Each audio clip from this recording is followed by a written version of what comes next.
Welcome to our channel. Today we how to install Ubuntu on WSL2 with Microsoft Store, beginner guide step by step clearly.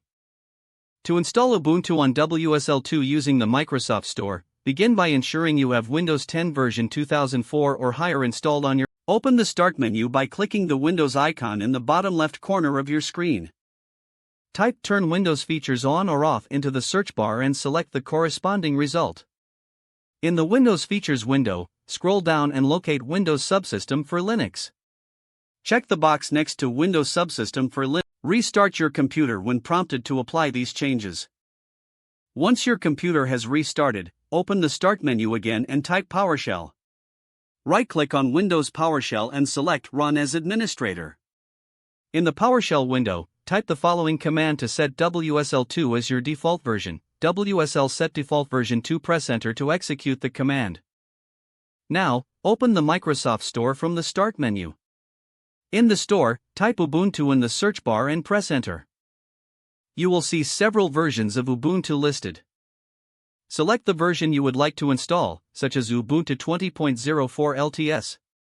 Click on the Get or Install button to begin. Once the download is complete, click Launch to start Ubuntu. The first time you launch Ubuntu, it will take a moment to set up. You will be prompted to create a new Unix username and password.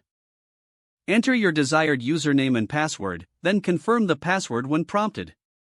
Congratulations, you have successfully installed Ubuntu on WSL2. Now you're ready to start using Ubuntu in Windows. If the page does not load, refresh the browser or try again in a private or incognito window. Make sure you are using the correct email address, then retype it carefully to avoid small typos. If your password is not accepted, use the reset option and create a new strong password you can remember. Check your spam folder for verification or security emails, then complete any requested confirmation steps. Enable two-factor authentication if available to improve account security and reduce unauthorized access risk. After signing in, review your profile details so your contact information and settings are accurate and current.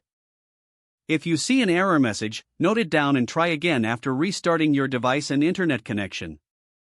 Log out when you finish, especially on shared devices, to keep your account and payment information secure. If the page does not load, refresh the browser or try again in a private or incognito window. Make sure you are using the correct email address, then retype it carefully to avoid small typos. If your password is not accepted, use the reset option and create a new strong password you can remember. Check your spam folder for verification or security emails, then complete any requested confirmation steps. Don't forget to like this video and subscribe to our channel for more step-by-step tech guides.